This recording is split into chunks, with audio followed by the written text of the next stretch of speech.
Ciao belli! I thought of coming up here and talk about this topic because I think it's almost like a taboo. It's infertility. I am now 16 weeks pregnant and it took me 2 years to get here. I made a lot of changes in my lifestyle to boost fertility. And first of all, it was reading the book It Starts With the Egg, because a healthy egg equals a healthy pregnancy, not just becoming pregnant, but also maintaining the pregnancy. I struggled with infertility because I have adenomyosis and I didn't get pregnant naturally, but went through IVF. And even though I didn't conceive naturally, I believe that all the changes I made in my life throughout these 2 years helped improving the quality of my eggs. Because from the first blood test that I did when I was just curious to see how my situation was, to a few months ago, the quality improved exponentially. I stopped using perfumes, I stopped drinking alcohol, stopped drinking coffee, and replaced it with matcha, hence my obsession with matcha.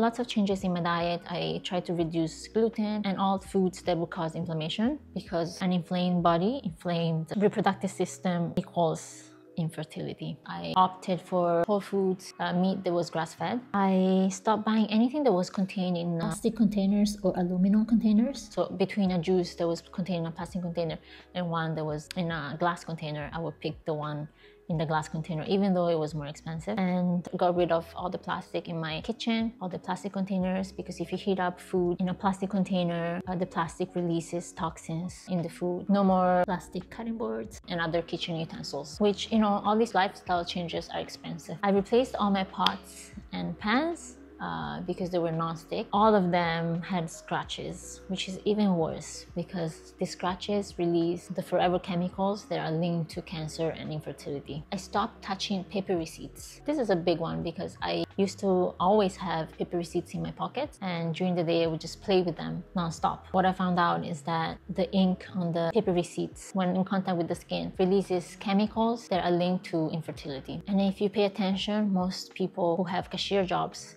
they use gloves. Something else that my Chinese doctor told me to avoid was high impact sports or workouts. So I stopped doing HIIT workouts, kickboxing and bouldering, and opted for more chill workouts like yoga, Pilates, etc. I was doing a lot of hot yoga. I found out that saunas and high temperatures kill the sperm. So avoid saunas, hot tubs, steam rooms while trying to conceive, or at least when you're ovulating. I was on a lot of supplements. Vitamin D3, CoQ10, myo-inositol, prenatal vitamins, of course, probiotics, magnesium bisglycinate, omega-3s. And all this I was followed by an acupuncturist. I was getting acupuncture once a week. I had a naturopath and my doctor. I hope this was helpful, because when I started this journey, I didn't have anyone around me that was going through the same thing, and I felt very, very lonely not having some kind of support, because, you know, your friends and family say, oh, don't worry about it, you know, if it happens, it happens. But it's easy to say, while inside you're just in pain because you feel like your body's not working the way you want it to be, that you're not good enough. Yeah, it's hard. So if you have any questions, comments, please leave them in the comment section below. Thank you. Bye.